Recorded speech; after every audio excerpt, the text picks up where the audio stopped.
For years. Why Turkey fears Greece's navy more than ever.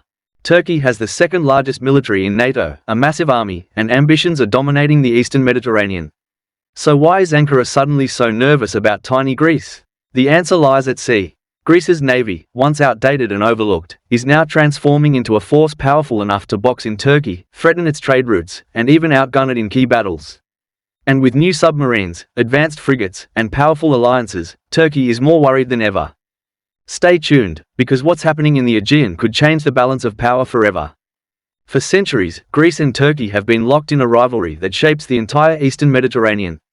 Disputes over islands, airspace, and energy have pushed the two NATO neighbors to the brink of conflict more than once. But now, something has shifted. Turkey, long seen as the dominant regional power, is suddenly looking over its shoulder, and the reason is Greece's navy.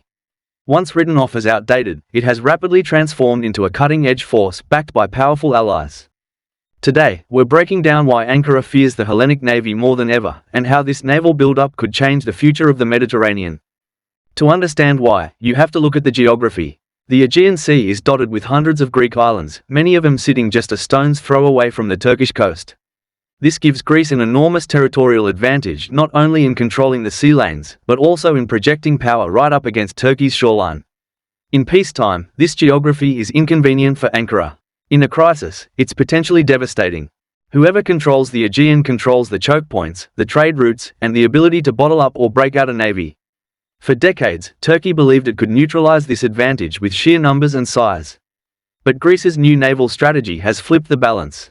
Over the last 5 years, Athens has embarked on the most ambitious modernization program in its naval history.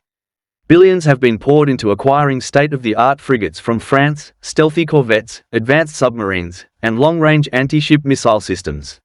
The crown jewel of this effort is the Belhara-class frigates, multi-role warships equipped with cutting-edge radar, air defense systems, and strike capabilities that extend far beyond anything Greece has fielded before.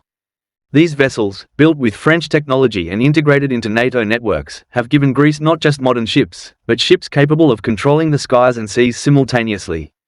And it doesn't stop there. Greece has doubled down on submarines, investing heavily in German-made Type 214 air-independent propulsion submarines. These boats are silent, lethal, and capable of lurking undetected in the shallow waters of the Aegean. For Turkey, this is a nightmare scenario. A handful of these submarines could slip past surface patrols, block ports, or even threaten Turkish shipping without warning. In naval warfare, submarines are force multipliers, and Greece has been building an advantage in precisely the areas where Turkey is most vulnerable. What makes Turkey especially nervous is not just the hardware, but the alliances behind it. Greece has positioned itself as a key partner for France, the United States, and Israel in the Mediterranean. The French deal alone wasn't just about ships, it came with a defense pact that includes mutual assistance in case of attack. The United States, meanwhile, has expanded its military presence in Greece, including at the strategically vital port of Alexandroupoli, only a short distance from Turkey's border. Add to this Greece's growing defense ties with Israel, a nation with one of the most sophisticated navies and air forces in the region, and you begin to see why Ankara is uneasy. For Turkey, this is not just a military concern but a strategic headache. The Aegean is its maritime lifeline. Nearly all of Turkey's energy imports, shipping routes, and naval deployments pass through waters that can be threatened by Greek assets. In any confrontation, Ankara risks being strangled at sea before its larger army can even come into play. Turkish analysts themselves have admitted that Greece's modernization program, if completed as planned, will give Athens a qualitative edge in several key areas. It's important to understand how quickly this shift has happened. Just a decade ago, Greece was in the middle of a devastating economic crisis. Its defense spending collapsed, and its navy struggled with aging ships, maintenance problems, and low morale. Turkey, on the other hand, was flexing its muscles in Syria, Libya, and the eastern Mediterranean, projecting power like never before. Ankara believed it had a permanent edge, that Athens would never recover financially enough to challenge it. But the last 5 years have proved that assumption wrong. Flush with renewed EU support, economic recovery, and a sense of urgency, Greece has rearmed at a pace few expected. And here's where things get even more serious for Turkey. While Greece is modernizing with Western allies, Ankara has found itself increasingly isolated. Strained relations with Washington over its purchase of Russian S-400 systems have limited Turkey's access to American F-35 fighter jets.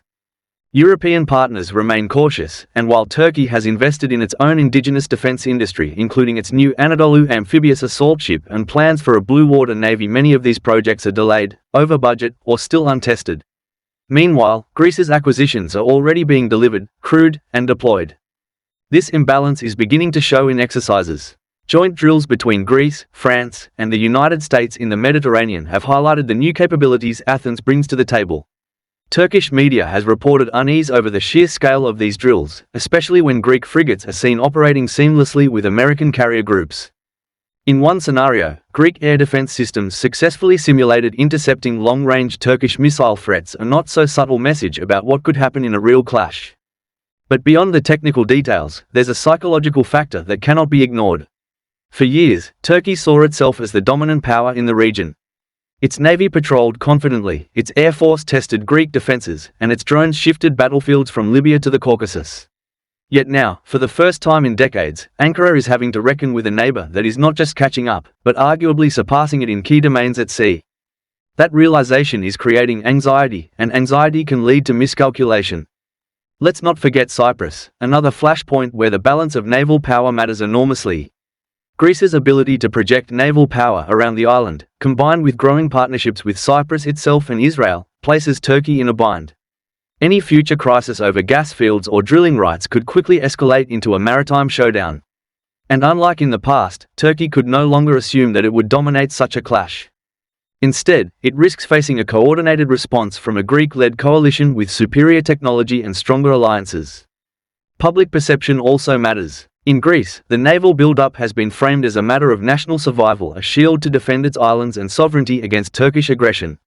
This message has resonated deeply with a population that has long feared encirclement. In Turkey, however, the growing strength of the Hellenic Navy is seen as a direct threat to its regional ambitions. Turkish newspapers warn daily of encirclement, betrayal by NATO allies, and the danger of Greece becoming the unsinkable aircraft carrier of foreign powers in the eastern Mediterranean.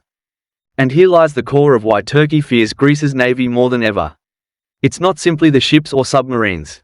It's the convergence of three elements: advanced hardware, powerful alliances, and unfavorable geography.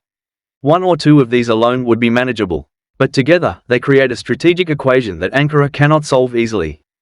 Even if Turkey builds more ships, even if it launches new drone carriers or frigates, the reality is that Greece has locked itself into a network of support that multiplies its strength far beyond its own borders. The fear in Ankara is not that Greece will launch an attack that's unlikely. The fear is that in the event of a crisis, Turkey could find itself outmaneuvered, boxed in, and humiliated at sea.